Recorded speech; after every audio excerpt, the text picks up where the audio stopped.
ਜਸਬੀਰ ਭੁੱਲਰ ਦੀ ਪੁਸਤਕ ਬਿਸਕੁਟੀ ਕੁੱਤੀ ਤੇ ਪੰਜਵਾਂ ਕਤੂਰਾ ਤੇ ਹੋਰ ਕਹਾਣੀਆਂ ਦੀ ਅਗਲੀ ਕਹਾਣੀ ਹੈ ਜਿਉਣਾ ਜੰਗਲੀ ਗੁਲਾਬ ਦਾ। ਸਕੂਲ ਦੇ ਅਹਾਤੇ ਵਿੱਚ ਸੰਘਣੀ ਛਾਂ ਵਾਲਾ ਰੁੱਖ ਸੀ। ਉਸ ਰੁੱਖ ਦੁਆਲੇ ਇੱਕ ਗੋਲ ਥੜਾ ਸੀ।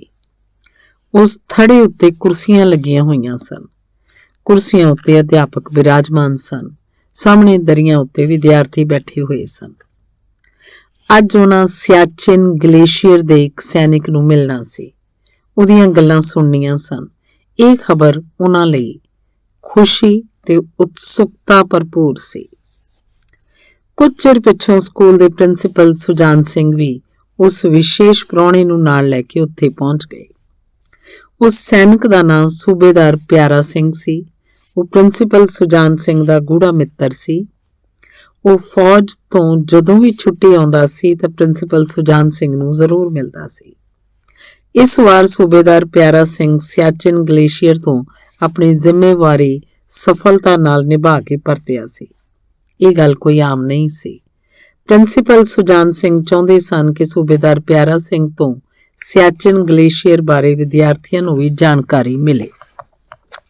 ਸੂਬੇਦਾਰ ਪਿਆਰਾ ਸਿੰਘ ਦੀ ਸੰਖੇਪ ਜਾਣ ਪਛਾਣ ਤੋਂ ਪਿੱਛੋਂ ਗੱਲਬਾਤ ਦਾ ਦੌਰ ਸ਼ੁਰੂ ਹੋਇਆ। ਅੱਜ ਮੈਂ ਵਿਸ਼ਵ ਦੇ ਸਭ ਤੋਂ ਉੱਚੇ ਜੰਗ ਦੇ ਮੈਦਾਨ ਬਾਰੇ ਦੱਸਣ ਲੱਗਾ ਹਾਂ। ਉੱਥੇ ਕੋਈ ਮਿੱਟੀ ਨਹੀਂ, ਪੱਥਰ ਨਹੀਂ, ਰੁੱਖ ਨਹੀਂ, ਪੌਦੇ ਨਹੀਂ, ਬਸ ਬਰਫ਼ ਹੈ, ਨਿਰੀ ਬਰਫ਼। ਨਜ਼ਰ ਦੀ ਸੀਮਾ ਤੱਕ ਉੱਥੇ ਸਭ ਕੁਝ ਚਿੱਟਾ ਹੀ ਚਿੱਟਾ ਹੈ। ਕਦੀ ਬੂਰਾ ਖੰਡ ਵਰਗੀ ਬਰਫ਼ ਡਿੱਗਦੀ ਹੈ, ਕਦੀ ਰੂੰ ਦੇ ਗੋੜਿਆਂ ਵਰਗੀ। ਰਾਤ ਵੇਲੇ ਅੰਬਰ ਇੰਨਾ ਨੇੜੇ ਲੱਗਦਾ ਹੈ ਕਿ ਭਾਵੇਂ ਹੱਥ ਲੰਮਾ ਕਰਕੇ ਬੰਦਾ ਤਾਰੇ ਤੋੜ ਲਵੇ।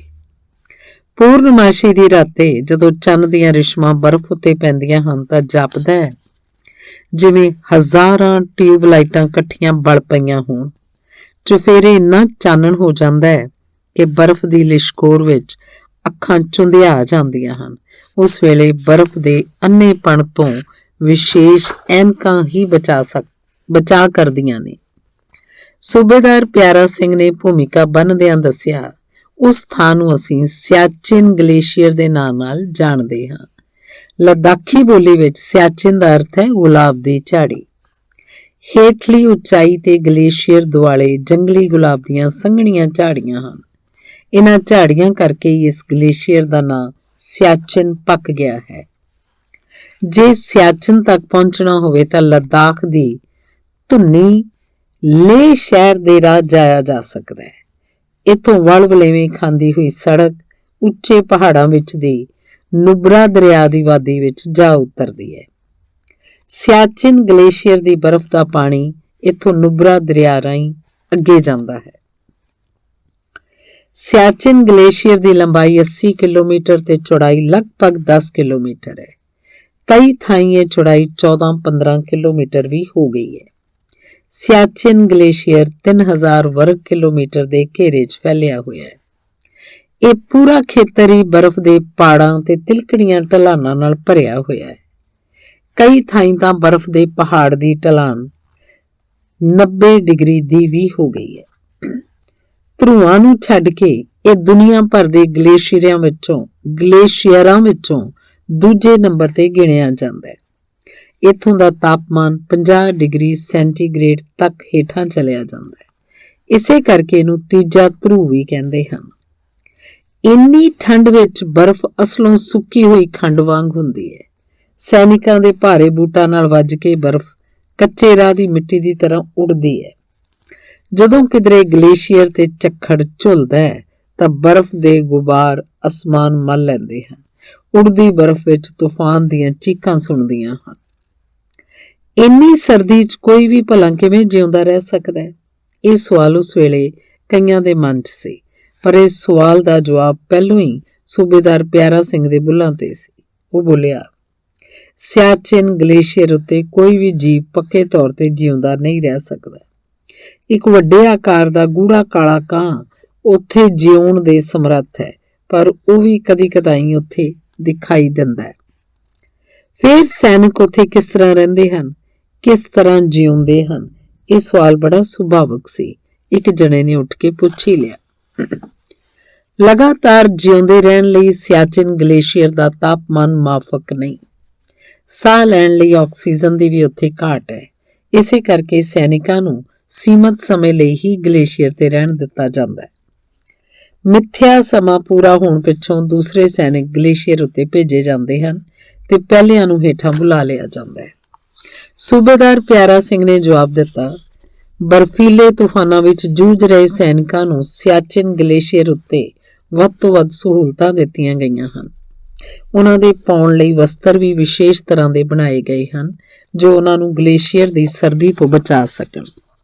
ਉਹਨਾਂ ਦੇ ਮੋਰਚੇ ਤੇ ਰਹਿਣ ਲਈ ਕੋਠੜੀਆਂ, ਬੰਕਰ ਵੀ ਫਾਈਬਰ ਗਲਾਸ ਦੀਆਂ ਬਣਾਈਆਂ ਗਈਆਂ ਹਨ। ਇਹਨਾਂ ਕੋਠੜੀਆਂ ਨੂੰ ਨਿੱਘੀਆਂ ਰੱਖਣ ਦਾ ਵੀ ਪੂਰਾ ਪ੍ਰਬੰਧ ਹੈ। ਹਵਾਈ ਸੈਨਾ ਦੇ ਹੈਲੀਕਾਪਟਰ ਉੱਥੇ ਸੈਂਕੜੇ ਗੇੜੇ ਲਾਉਂਦੇ ਹਨ ਤਾਂ ਕਿ ਹਰ ਇੱਕ ਨੂੰ ਰਸਦ, ਹਥਿਆਰ, ਗੋਲੀ ਬਾਰੂਦ, ਦਵਾਈਆਂ ਤੇ ਹੋਰ ਲੋੜੀਂਦੀਆਂ ਵਸਤਾਂ ਵੇਲੇ ਨਾਲ ਮਿਲਦੀਆਂ ਰਹਿਣ। ਅਸੀਂ ਸਿਆਚਿਨ ਗਲੇਸ਼ੀਅਰ ਉੱਤੇ ਸੜਕਾਂ ਕਿਉਂ ਨਹੀਂ ਬਣਾ ਲੈਂਦੇ, ਰੁੱਖ ਕਿਉਂ ਨਹੀਂ ਲਾਉਂਦੇ? ਇਸ ਤਰ੍ਹਾਂ ਕਰਨ ਨਾਲ ਆਕਸੀਜਨ ਦੀ ਘਾਟ ਵੀ ਪੂਰੀ ਹੋਊ ਤੇ ਆਉਣਾ ਜਾਣਾ ਵੀ ਸੌਖਾ ਹੋ ਜਾਊ, ਇੱਕ ਵਿਦਿਆਰਥੀ ਨੇ ਖੜੇ ਹੋ ਕੇ ਪੁੱਛ ਲਿਆ।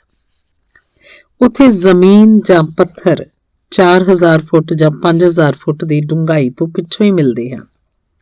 ਨਿਰੀ ਬਰਫ਼ ਉੱਤੇ ਸੜਕ ਕਿਸ ਤਰ੍ਹਾਂ ਬਣੂ? ਰੁੱਖ ਕਾਹਦੇ ਵਿੱਚ ਉੱਗਣਗੇ? ਸੂਬੇਦਾਰ ਪਿਆਰਾ ਸਿੰਘ ਨਿੰਮਾ ਜਿਹਾ ਮੁਸਕਰਾਇਆ ਤੇ ਵਿਦਿਆਰਥੀਆਂ ਦਾ ਸ਼ੰਕਾ ਨਿਵਰਤ ਕਰਦਿਆਂ ਗੱਲ ਅੱਗੇ ਤੁਰੀ। ਗਲੇਸ਼ੀਅਰ ਉੱਤੇ ਤਾਂ ਹਰ ਛਿਣ ਹੀ ਲੜਾਈ ਦਾ ਛਿਣ ਹੈ। ਇਹ ਲੜਾਈ ਸਿਰਫ ਸੀਮਾ ਦੀ ਸੁਰੱਖਿਆ ਦੀ ਹੀ ਨਹੀਂ, ਇਹ ਲੜਾਈ ਜਿਉਣ ਦੇ ਸੰਘਰਸ਼ ਦੀ ਵੀ ਹੈ। ਤੁਰਿਆਂ ਜਾਂਦਿਆਂ ਕਈ ਵਾਰ ਬਰਫ਼ ਕਿਤਿਓਂ ਵੀ ਪਾਟ ਜਾਂਦੀ ਹੈ ਤੇ ਸੈਨਿਕ ਉਸ ਵਿੱਚ ਸਮਾ ਜਾਂਦੇ ਹਨ। ਇਹ ਪਾੜ ਵੀ ਉਨੇ ਹੀ ਡੂੰਘੇ ਹੁੰਦੇ ਹਨ ਜਿੰਨੀ ਬਰਫ਼ ਹੈ। ਅੱਜ ਕੱਲ੍ਹ ਇੱਕ ਥਾਂ ਤੋਂ ਦੂਜੀ ਥਾਂ ਜਾਣ ਲਈ ਘੱਟੋ ਘੱਟ 4 ਜਾਂ 5 ਸੈਨਿਕ ਇਕੱਠੇ ਤੁਰਦੇ ਹਨ। ਇੱਕੋ ਰੱਸੇ ਨਾਲ ਉਹਨਾਂ ਆਪੋ ਆਪਣੇ ਲੱਕ ਬੰਨੇ ਹੋਏ ਹੁੰਦੇ ਹਨ। ਜੇ ਕਿਸੇ ਇੱਕ ਦੇ ਪੈਰਾਂ ਹੇਠੋਂ ਬਰਫ਼ ਪਾਟ ਵੀ ਜਾਵੇ ਤਾਂ ਦੂਜੇ ਉਹਨੂੰ ਖਿੱਚ ਕੇ ਬਚਾ ਲੈਂਦੇ ਹਨ। ਕਈ ਵਾਰ ਬਰਫ਼ ਦਾ ਪਹਾੜ ਗਾਰ ਵਾਂਗ ਹੇਠਾਂ ਨੂੰ ਵਹਿ ਤੁਰਦਾ ਹੈ। ਫੌਜੀ ਉਸ ਹੇਠ ਦੱਬੇ ਜਾਂਦੇ ਹਨ। ਉਸ ਵੇਲੇ ਸੈਨਿਕਾਂ ਦੀ ਸਿਖਲਾਈ ਹੀ ਉਹਨਾਂ ਦੇ ਕੰਮ ਆਉਂਦੀ ਹੈ। ਉਹ ਜ਼ੋਰ-ਜ਼ੋਰ ਨਾਲ ਹੱਥ ਪੈਰ ਮਾਰਨ ਲੱਗ ਪੈਂਦੇ ਹਨ ਜਿਵੇਂ ਪਾਣੀ 'ਚ ਤੈਰ ਰਹੇ ਹੋਣ। ਇਸ ਤਰ੍ਹਾਂ ਕਰਨ ਨਾਲ ਉਹਨਾਂ ਦੇ ਸਾਹ ਲੈਣ ਲਈ ਥਾਂ ਬਣੀ ਰਹਿੰਦੀ ਹੈ। ਬਾਅਦ ਵਿੱਚ ਦੂਜੇ ਸੈਨਿਕ ਆ ਕੇ ਉਹਨਾਂ ਨੂੰ ਬਰਫ਼ ਹੇਠੋਂ ਕੱਢ ਲੈਂਦੇ ਹਨ। ਬਰਫ਼ ਵਿੱਚ ਹੋਣ ਵਾਲੀਆਂ ਬਿਮਾਰੀਆਂ ਦਾ ਵੀ ਉੱਥੇ ਕੋਈ ਅੰਤ ਨਹੀਂ, ਪਰ ਇਹਨਾਂ ਬਿਮਾਰੀਆਂ ਦੇ ਇਲਾਜ ਦਾ ਵੀ ਉੱਥੇ ਪੂਰਾ ਪ੍ਰਬੰਧ ਹੈ।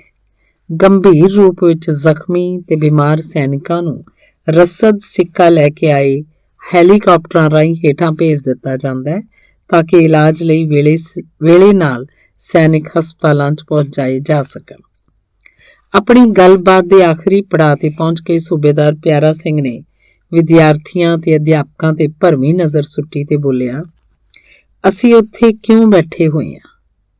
ਸੰਖੇਪ 'ਚ ਇੰਨਾ ਹੀ ਆਖਾਂਗਾ ਕਿ ਯੁੱਧ ਨੀਤੀ ਦੇ ਪੱਖੋਂ ਸਿਆਚਿਨ ਗਲੇਸ਼ੀਅਰ ਕਸ਼ਮੀਰ ਦੇ ਲੱਦਾਖ ਖੇਤਰ ਦੀ ਸੁਰੱਖਿਆ ਦਾ ਇੱਕ ਮਹੱਤਵਪੂਰਨ ਧੁਰਾ ਹੈ।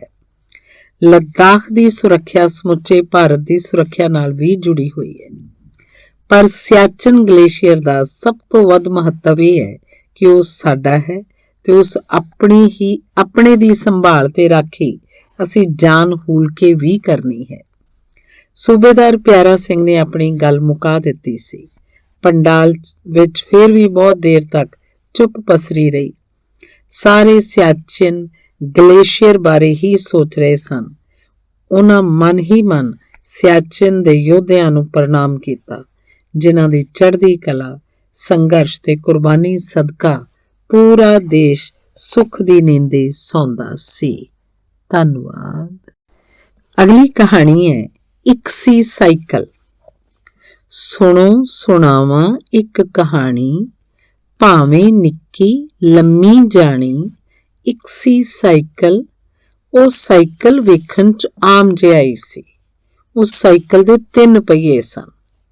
ਉਹ ਸਾਈਕਲ ਆਇਰਲੈਂਡ ਦੇ ਡੰਗਰਾਂ ਦੇ ਇੱਕ ਡਾਕਟਰ ਜੌਨ ਡਨਲਪ ਦਾ ਸੀ। ਡਨਲਪ ਦਾ ਪੁੱਤਰ ਸਕੂਲ 'ਚ ਪੜ੍ਹਦਾ ਸੀ। ਉਹ ਬੜੇ ਚਾਅ ਨਾਲ ਉਸ ਤਿਪਹੀਏ ਨੂੰ ਚਲਾਉਂਦਾ ਸੀ। ਇਹ 1888 ਦੀ ਗੱਲ ਹੈ। ਉਦੋਂ ਸਾਰਿਆਂ ਸਾਈਕਲਾਂ ਦੇ 3 ਪਹੀਏ ਹੀ ਹੁੰਦੇ ਸਨ। ਦੁਨੀਆ ਭਰ ਵਿੱਚ ਉਹੋ ਜਿਹੇ ਸਾਈਕਲਾਂ ਦੀ ਗਿਣਤੀ ਸਿਰਫ 3 ਲੱਖ ਸੀ। ਇੱਕ ਦਿਨ ਡਨਲਪ ਦਾ ਪੁੱਤਰ ਸਕੂਲ ਤੋਂ ਵਾਪਸ ਘਰ ਆਇਆ। ਉਸ ਉਤਸ਼ਾਹ ਨਾਲ ਦੱਸਿਆ, ਸਾਡੇ ਸਕੂਲ ਵਿੱਚ ਤਿਪਹੀਆ ਦੌੜ ਹੋਣ ਵਾਲੀ ਹੈ। ਉਸ ਦੌੜ ਵਿੱਚ ਮੈਂ ਵੀ ਹਿੱਸਾ ਲਵਾਂ। ਤਿਪਹੀਆ ਚਲਾਉਣਾ ਔਖਾ ਤੇ ਕਸ਼ਟਦਾਇਕ ਸੀ। ਤਿਪਹੀਆ ਭਾਰਾ ਚੱਲਦਾ ਸੀ। ਜ਼ਮੀਨ ਉੱਤੇ ਠੱਕ ਠੱਕ ਵੱਜਦਾ ਸੀ। ਸਰੀਰ ਦੀਆਂ ਹੱਡੀਆਂ ਪਸਲੀਆਂ ਦੁਖਣ ਲੱਗ ਪੈਂਦੀਆਂ ਸਨ। ਪੈਡਲ ਮਾਰਦਿਆਂ ਚਾਲਕ ਦਾ ਬਹੁਤ ਜ਼ੋਰ ਲੱਗਦਾ ਸੀ। ਉਹਦਾ ਸਰੀਰ ਹੰਭ ਜਾਂਦਾ ਸੀ। ਜਦੋਂ ਚਾਲਕ ਸਾਈਕਲ ਤੋਂ ਉਤਰ ਕੇ ਪੈਦਲ ਤੁਰਦਾ ਤਾਂ ਹਾਸੋਹੀਣਾ ਦਿਸਦਾ ਸੀ। ਉਹ ਹਚਕੋਲੇ ਖਾਂਦਾ ਤੁਰਦਾ ਸੀ, ਜਿਵੇਂ ਅੰਗ ਖੋਚਲੇ ਹੋ ਗਏ ਹੋਣ। ਮਾਂ ਫਿਕਰਮੰਦ ਹੋ ਗਈ। ਸਾਰਾ ਦੁੱਖ ਪੁੱਤਰ ਨੂੰ ਵੀ ਝੱਲਣਾ ਪੈਣਾ ਸੀ। ਉਹਨੇ ਪਤੀ ਨੂੰ ਆਖਿਆ, ਜੌਨ ਪਲੀਜ਼ ਸਾਈਕਲ ਦਾ ਕੁਝ ਕਰੋ। ਜਦੋਂ ਪੁੱਤਰ ਮੁਕਾਬਲੇ ਤੋਂ ਵਾਪਸ ਮੁੜੂ ਤਾਂ ਉਹਦਾ ਸਰੀਰ ਪੀੜ ਨਾਲ ਵਿੰਨਿਆ ਪਿਆ ਹੋਊ। ਮੈਥੋਂ ਉਹਦਾ ਦੁੱਖ ਵੇਖਿਆ ਨਹੀਂ ਜਾਣਾ। ਡਾਕਟਰ ਜੌਨ ਡਨਲਪ ਹੱਸਣ ਲੱਗ ਪਿਆ। ਬਈ ਮੈਂ ਤਾਂ ਜਨੌਰਾਂ ਦਾ ਡਾਕਟਰ ਹਾਂ, ਸਾਈਕਲਾਂ ਦਾ ਨਹੀਂ। ਜੇ ਕੋਈ ਜਨੌਰ ਬਿਮਾਰ ਹੋਵੇ ਤਾਂ ਮੈਂ ਉਹਨੂੰ ਦਵਾਈ ਦੇ ਦਊਂ। ਸਾਈਕਲ ਦਾ ਮੈਂ ਕੀ ਕਰਾਂ? ਸਾਈਕਲ ਤਾਂ ਇਸੇ ਤਰ੍ਹਾਂ ਦੇ ਹੀ ਹੁੰਦੇ ਨੇ। ਉਸ ਵੇਲੇ ਗੱਲ ਟਲ ਗਈ। ਡਾਕਟਰ ਜੌਨ ਡਨਲਪ ਉੱਠ ਕੇ ਰਬੜ ਦੀ ਪਾਈਪ ਨਾਲ ਘਰ ਦੀ ਬਗੀਚੀ ਦੇ ਪੌਦਿਆਂ ਨੂੰ ਪਾਣੀ ਦੇਣ ਲੱਗ ਪਿਆ। ਪੌਦਿਆਂ ਨੂੰ ਪਾਣੀ ਦੇ ਕੇ ਉਹਨੇ ਪਾਈਪ ਭੁੰਜੇ ਰੱਖ ਦਿੱਤੀ। ਉਹ ਸਾਈਕਲ ਕੋਲ ਜਾ ਕੇ ਖਲੋ ਗਿਆ। ਉਹਨੇ ਸਾਈਕਲ ਨੂੰ ਘੋਖਵੀਆਂ ਨਜ਼ਰਾਂ ਨਾਲ ਵੇਖਿਆ ਤੇ ਪਹੀਆ ਦੇ ਟਾਇਰ ਠੋਸ ਰਬੜ ਦੇ ਸਨ। ਸਾਈਕਲ ਦੇ ਸਪਰਿੰਗ ਵੀ ਨਹੀਂ ਸਨ ਕਿ ਝਟਕੇ ਨਾ ਲੱਗਣ ਦੇਣ। ਤਾਈਓ ਸਾਈਕਲ ਜ਼ਮੀਨ ਉੱਤੇ ਠੱਕ ਠੱਕ ਵੱਜਦਾ ਸੀ ਤੇ ਚਾਲਕ ਦਾ ਇੰਨਾ ਜ਼ੋਰ ਲੱਗਦਾ ਸੀ।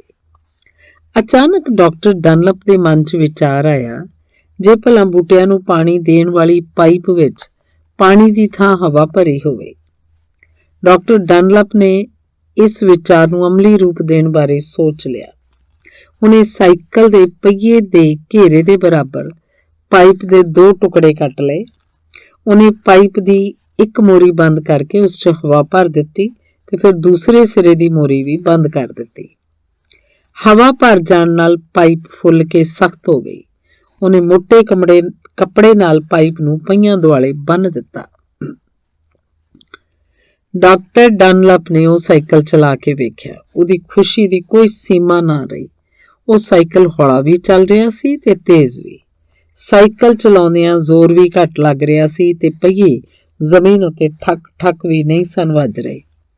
ਡਾਕਟਰ ਡਨਲਪ ਕੋਲੋਂ ਸਾਈਕਲ ਦੇ ਅਗਲੇ ਪਹੀਏ ਉੱਤੇ ਹਵਾ ਦੀ ਭਰੀ ਹੋਈ ਪਾਈਪ ਨਹੀਂ ਸੀ ਬੰਨ੍ਹੀ ਜਾ ਸਕੀ।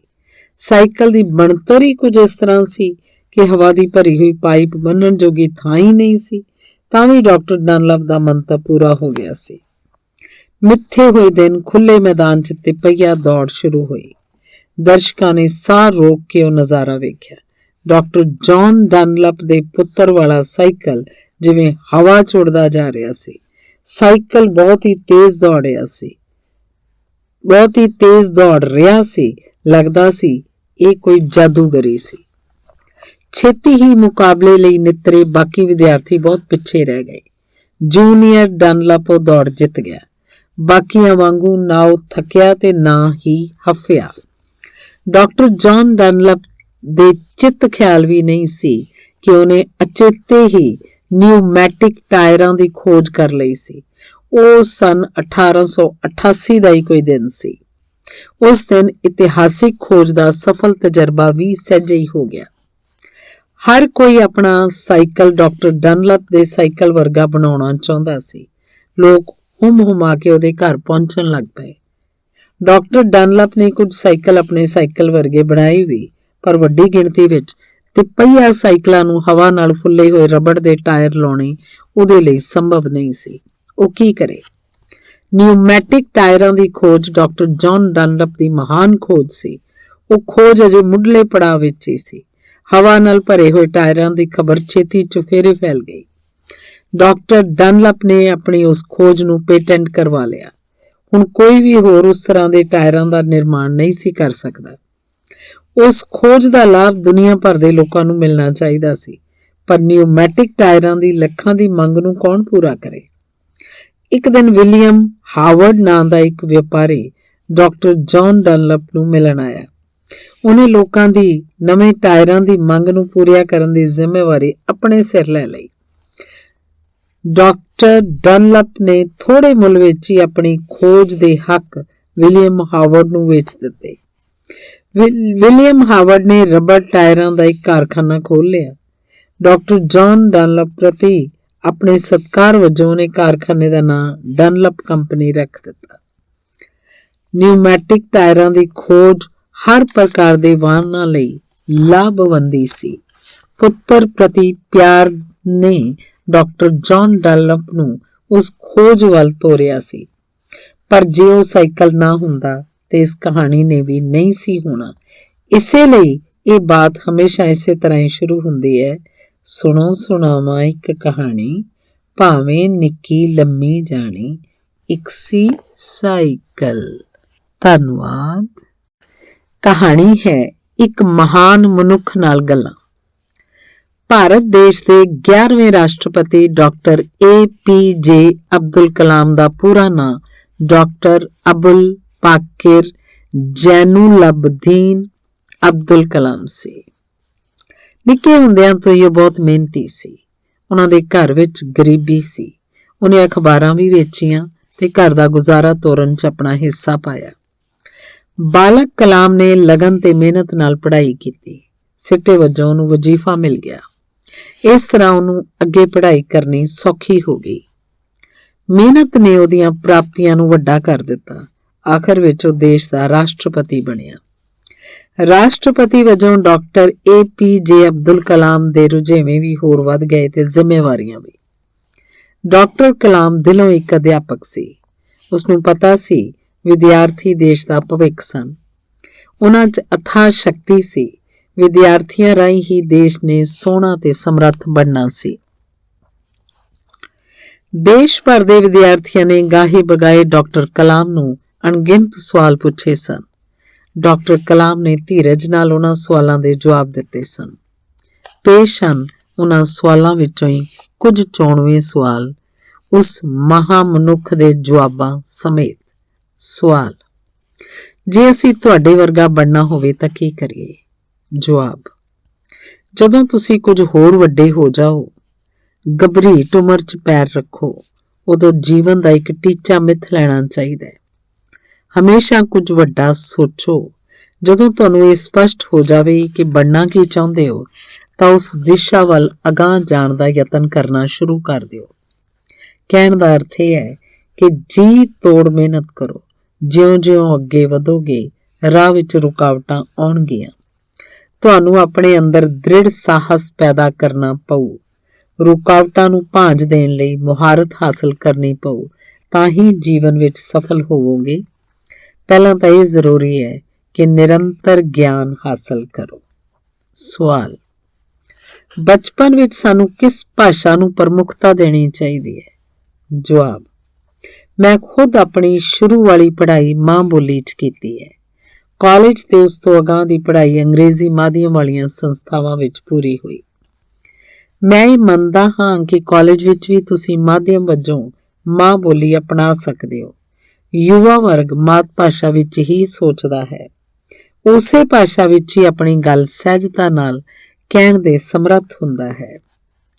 ਇਸ ਵਿੱਚ ਕੋਈ ਦੋ ਰਾਵਾਂ ਨਹੀਂ ਕਿ ਸੰਸਾਰ ਪੱਧਰ ਉੱਤੇ ਰਾਬਤਾ ਰੱਖਣ ਲਈ ਸਾਨੂੰ ਅੰਗਰੇਜ਼ੀ ਵਰਗੀ ਸੰਪਰਕ ਭਾਸ਼ਾ ਦੀ ਨਿਰੰਤਰ ਲੋੜ ਹੈ।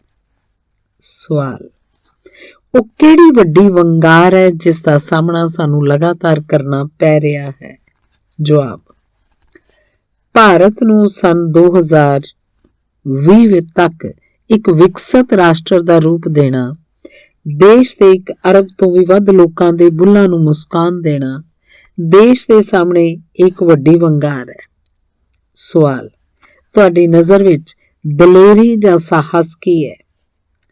ਜਵਾਬ: ਆਪਣੀ ਜਾਨ ਦੀ ਪਰਵਾਹ ਕੀਤੇ ਬਿਨਾਂ ਦੂਸਰਿਆਂ ਨੂੰ ਮੁਸੀਬਤ ਜਾਂ ਕਿਸੇ ਆਫਤ ਤੋਂ ਬਚਾਉਣਾ ਹੀ ਸਾਹਸ ਹੈ।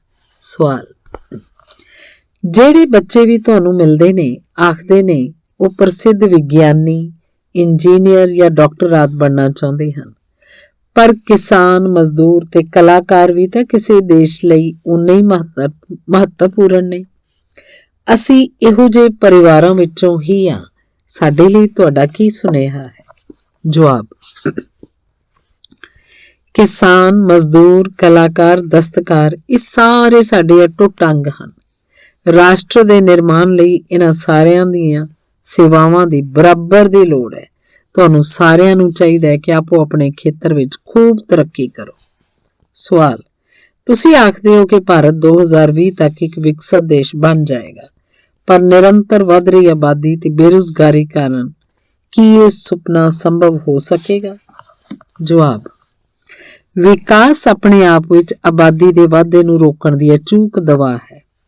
ਇਸ ਵਿੱਚ ਲੋਕਾਈ ਦੀ ਵਿੱਦਿਆ, ਖਾਸ ਤੌਰ ਉੱਤੇ ਔਰਤਾਂ ਦੀ ਵਿੱਦਿਆ ਵੀ ਸ਼ਾਮਲ ਹੈ। ਇਸ ਨਾਲ ਛੋਟਾ ਪਰਿਵਾਰ, ਸੁਖੀ ਪਰਿਵਾਰ ਦੀ ਧਾਰਨਾ ਨੂੰ ਵੀ ਬਲ ਮਿਲਦਾ ਹੈ। ਭਾਰਤ 2020 ਦਾ ਮਿਸ਼ਨ ਨੌਜਵਾਨ ਪੀੜ੍ਹੀ ਨੂੰ ਰੋਜ਼ਗਾਰ ਦੇ ਅਵਸਰ ਦੇਵੇਗਾ। ਪਿੰਡਾਂ 'ਚ ਉਦਯੋਗ ਧੰਦੇ ਵੱਡੀ ਗਿਣਤੀ 'ਚ ਸ਼ੁਰੂ ਕੀਤੇ ਜਾਣਗੇ। ਇਸ ਨਾਲ ਉਹਨਾਂ ਇਲਾਕਿਆਂ 'ਚ ਕੰਮ ਦੇ ਅਵਸਰ ਪੈਦਾ ਹੋਣਗੇ। ਸਵਾਲ, ਤੁਹਾਨੂੰ ਇਸ ਤਰ੍ਹਾਂ ਕਿਉਂ ਲੱਗਦਾ ਹੈ ਕਿ 2020 ਤੱਕ ਭਾਰਤ ਉੱਨਤ ਦੇਸ਼ ਬਣ ਜਾਏਗਾ? ਜਵਾਬ, ਰਾਸ਼ਟਰ ਦੀ ਜਨਸੰਖਿਆ 1 ਅਰਬ ਤੋਂ ਵੱਧ ਹੈ। ਇਹਨਾਂ 'ਚ 54 ਕਰੋੜ ਲੋਕੀ 25 ਸਾਲ ਦੀ ਉਮਰ ਦੇ ਘੱਟ ਹਨ। ਉਹ ਲੋਕ ਸਾਡੀ ਕੌਮੀ ਤਾਕਤ ਹਨ, ਜਿਨ੍ਹਾਂ ਨੇ ਭਾਰਤ ਨੂੰ 2020 ਤੱਕ ਵਿਕਸਿਤ ਰਾਸ਼ਟਰ ਵਿੱਚ ਬਦਲਣਾ ਹੈ। ਉੱਨਤੀ ਲਈ ਸਾਡੇ ਕੋਲ ਕੁਦਰਤ ਦੇ ਸਰੋਤਾਂ ਨੂੰ ਵਰਤਣ ਲਈ ਯੋਜਨਾ ਵੀ ਹੈ। 54 ਕਰੋੜ ਨੌਜਵਾਨਾਂ ਲਈ ਵਿਚਾਰਾਂ ਦੀ ਏਕਤਾ ਨਿਸ਼ਚਿਤ ਤੌਰ ਉੱਤੇ ਦੇਸ਼ ਨੂੰ ਵਿਕਸਿਤ ਰਾਸ਼ਟਰ ਵਿੱਚ ਬਦਲਣ ਵਿੱਚ ਸਫਲ ਹੋਏਗੀ। ਸਵਾਲ, ਕਈ ਵਿਦਿਆਰਥੀਆਂ ਦੇ ਵੱਡੇ ਟੀਚੇ ਹੁੰਦੇ ਹਨ, ਪਰ ਆਰਥਿਕ ਤੇ ਹੋਰ ਮੁਸ਼ਕਲਾਂ ਕਾਰਨ ਉਹ ਆਪਣਾ ਟੀਚਾ ਪ੍ਰਾਪਤ ਨਹੀਂ ਕਰ ਸਕਦੇ। ਉਹ ਆਪਣੇ ਨਿਸ਼ਾਨੇ ਤੱਕ ਕਿਵੇਂ ਪਹੁੰਚਣ? ਜਵਾਬ, ਸਕੂਲ ਦੀ ਪੜ੍ਹਾਈ ਵਿੱਚ ਚੰਗੇ ਨਤੀਜੇ ਹਾਸਲ ਕਰਨ ਨਾਲ ਵਜ਼ੀਫਾ ਮਿਲੇਗਾ। ਇਸ ਹਾਸਲ ਕਾਰਨ ਬੈਂਕ ਤੋਂ ਵੀ ਕਰਜ਼ਾ ਮਿਲ ਸਕੇਗਾ। ਜੀਵਨ ਵਿੱਚ ਉੱਚਾ ਨਿਸ਼ਾਨਾ ਹਾਸਲ ਕਰਨ ਦੇ ਰਾਹ ਵਿੱਚ ਰੁਕਾਵਟਾਂ ਤਾਂ ਆਉਂਦੀਆਂ ਹੀ ਹਨ। ਸਾਨੂੰ ਸਖਤ ਮਿਹਨਤ ਕਰਕੇ ਉਹਨਾਂ ਰੁਕਾਵਟਾਂ ਨੂੰ ਦੂਰ ਕਰਨਾ ਹੋਏਗਾ। ਔਖਿਆਈਆਂ ਸਾਹਮਣੇ ਬੰਦੇ ਨੂੰ ਹਾਰ ਨਹੀਂ ਮੰਨਣੀ ਚਾਹੀਦੀ। ਸਵਾਲ, ਭਾਰਤ ਨੂੰ ਉੱਨਤ ਦੇਸ਼ ਬਣਾਉਣ ਲਈ ਸਿਆਸਤਦਾਨ ਦੀ ਭੂਮਿਕਾ ਕੀ ਹੈ? ਜਵਾਬ, ਜ਼ਿੰਮੇਵਾਰ ਸਿਆਸਤਦਾਨ ਦੂਰ ਦ੍ਰਿਸ਼ਟੀ ਵਾਲੀਆਂ ਨੀਤੀਆਂ ਬਣਾਉਂਦਾ ਹੈ। ਮਹਾਤਮਾ ਗਾਂਧੀ ਨੇ ਵਿਸ਼ਵਾਸ ਦੇ ਸਿਆਸੀ ਸਿਧਾਂਤਾਂ ਨੂੰ ਸੱਚਾਈ, ਅਹਿੰਸਾ ਤੇ ਨਿਰਸੁਆਰਥ ਭਾਵਨਾ ਵਿੱਚ ਢਾਲਦੇ ਹੋਏ ਅੰਗਰੇਜ਼ ਹਾਕਮਾਂ ਦੇ ਵਿਰੁੱਧ ਆਪਣੀ ਲੜਾਈ ਛੇੜੀ ਸੀ। ਸਾਡੇ ਹੋਣ ਵਾਲੇ ਸਿਆਸਤਦਾਨਾਂ ਨੂੰ ਸਖਤ ਮਿਹਨਤ, ਉੱਤਮ ਤੇ ਪਾਰਦਰਸ਼ੀ ਕੰਮਾਂ ਨਾਲ ਰਾਹ ਵਿਖਾਉਣਾ ਚਾਹੀਦਾ ਹੈ। ਇਸ ਦੇ ਨਾਲ ਹੀ ਗਰੀਬੀ ਰੇਖਾ ਤੋਂ ਹੇਠਾਂ ਰਹਿ ਰਹੇ ਲਗਭਗ 26 ਕਰੋੜ ਭਾਰਤੀਆਂ ਨੂੰ ਉੱਪਰ ਚੁੱਕਣ ਲਈ ਵੀ ਕੰਮ ਕਰਨਾ ਪਵੇਗਾ। ਸਵਾਲ, ਰੱਖਿਆ ਦੀ ਦ੍ਰਿਸ਼ਟੀ ਤੋਂ 2020 ਦਾ ਨਿਸ਼ਾਨ ਪ੍ਰਾਪਤ ਕਰਨ ਲਈ ਔਰਤਾਂ ਦੀ ਕੀ ਭੂਮਿਕਾ ਹੋ ਸਕਦੀ ਹੈ? ਜਵਾਬ, ਵਿਜ਼ਨ 2020 ਚ ਰੱਖਿਆ ਦੇ ਖੇਤਰ ਦੀਆਂ ਮਹੱਤਵਪੂਰਨ ਸਨਅਤਾਂ ਦੇ ਵਿਕਾਸ ਉੱਤੇ ਵਿਚਾਰ ਕੀਤਾ ਗਿਆ ਹੈ। ਰਾਸ਼ਟਰੀ ਸੁਰੱਖਿਆ ਦਾ ਮੁੱਦਾ ਵੀ ਵਿਜ਼ਨ 2020 ਦਾ ਇੱਕ ਅਟੁੱਟ ਅੰਗ ਹੈ। ਹਥਿਆਰਬੰਦ ਫੌਜ ਵਿੱਚ ਕੰਮ ਦੇ ਲਈ ਮਰਦਾਂ ਤੇ ਔਰਤਾਂ ਵਿਚਾਲੇ ਕੋਈ ਵਿਤਕਰਾ ਨਹੀਂ ਕੀਤਾ ਜਾਂਦਾ।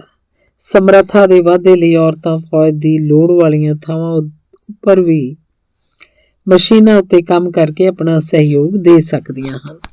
ਸਵਾਲ, ਕੀ ਤੁਸੀਂ ਸਾਨੂੰ ਆਪਣੇ ਬਚਪਨ ਦੀ ਕੋਈ ਯਾਦਗਾਰੀ ਘਟਨਾ ਸੁਣਾ ਸਕਦੇ ਹੋ? ਜਵਾਬ, ਮੇਰੇ 5ਵੀਂ ਜਮਾਤ ਦੇ ਅਧਿਆਪਕ ਸ੍ਰੀ ਸ਼ਿਵ ਸੁਬਰਾਮਨੀਅਮ ਅਈਅਰ ਦੀ ਇੱਕ ਗੱਲ ਮੈਨੂੰ ਯਾਦ ਹੈ। ਇੱਕ ਦਿਨ ਉਹ ਜਮਾਤ ਵਿੱਚ ਦੱਸ ਰਹੇ ਸਨ ਕਿ ਪੰਛੀ ਉੜਦਾ ਕਿਸ ਤਰ੍ਹਾਂ ਹੈ। ਉਹ ਸਾਡੀ ਪੂਰੀ ਜਮਾਤ ਨੂੰ ਹੀ ਰਮੇਸ਼ ਵਰਮ ਦੇ ਸਮੁੰਦਰ ਤੱਟ ਉੱਤੇ ਲੈ ਗਏ। ਉੱਥੇ ਉਹਨਾਂ ਜੀਵੰਤ ਉਦਾਹਰਨ ਦਿੱਤਾ। ਇਹ ਕੁਝ ਇਸ ਤਰ੍ਹਾਂ ਦੀ ਯਾਦਗਾਰੀ ਘਟਨਾ ਸੀ ਕਿ ਮੇਰੇ ਚੇਤੇ ਨਾਲ ਹਮੇਸ਼ਾ ਲਈ ਉਕਰੀ ਗਈ। ਇਸੇ ਤੋਂ ਹੀ ਮੈਨੂੰ ਵਿਗਿਆਨ ਪੜ੍ਹਨ ਦੀ ਪ੍ਰੇਰਨਾ ਮਿਲੀ। ਸਵਾਲ, ਕੀ ਅਸੀਂ ਅਤੀ ਵਿਸ਼ੇਸ਼ ਸ਼ਖਸੀਅਤਾਂ ਦੇ ਦੌਰੇ ਉੱਤੇ ਹੋ ਰਹੇ ਗੈਰ ਜ਼ਰੂਰੀ ਖਰਚਿਆਂ ਨੂੰ ਘੱਟ ਨਹੀਂ ਕਰ ਸਕਦੇ? ਜਵਾਬ, ਤੁਸੀਂ ਇਸ ਮੰਚ ਉੱਤੇ ਵੱਡੀ ਸਾਰੀ ਕੁਰਸੀ ਪਈ ਵੇਖੀ ਹੋਏਗੀ। ਹੁਣ ਉਹ ਕੁਰਸੀ ਉੱਥੇ ਨਹੀਂ। ਠੀਕ ਇਸੇ ਤਰ੍ਹਾਂ ਹੀ ਗੈਰ ਉਤਪਾਦਕ ਵਸਤਾਂ ਉੱਤੇ ਹੋ ਰਹੇ ਫਾਲਤੂ ਖਰਚ ਭਵਿੱਖ ਵਿੱਚ ਨਹੀਂ ਕੀਤੇ ਜਾਣਗੇ। ਉਪਰੋਕਤ ਸਵਾਲਾਂ ਦੇ ਸਾਰੇ ਜਵਾਬ ਬੇਸ਼ੱਕ ਵਿਦਿਆਰਥੀਆਂ ਦੇ ਰਾਹ ਦਸੇਰੇ ਬਣਦੇ ਹਨ, ਉਹ ਜ਼ਰੂਰ ਇਹਨਾਂ ਜਵਾਬਾਂ ਦੀ ਆਤਮਾ ਨੂੰ ਆਪਣੇ ਅੰਦਰ ਜਜ਼ਬ ਕਰਨ ਤੇ ਅਮਲੀ ਰੂਪ ਦੇਣ। ਹੁਣ ਵਾਲੀ ਪੀੜ੍ਹੀ ਨੇ ਹੀ ਡਾਕਟਰ APJ ਤੇ ਅਬਦੁਲ ਕਲਾਮ ਦੇ ਦੱਸੇ ਰਾਹ ਉੱਤੇ ਤੁਰ ਕੇ ਦੇਸ਼ ਨੂੰ ਸਿਖਰ ਤੱਕ ਲੈ ਕੇ ਜਾਣਾ ਹੈ। ਧੰਨਵਾਦ।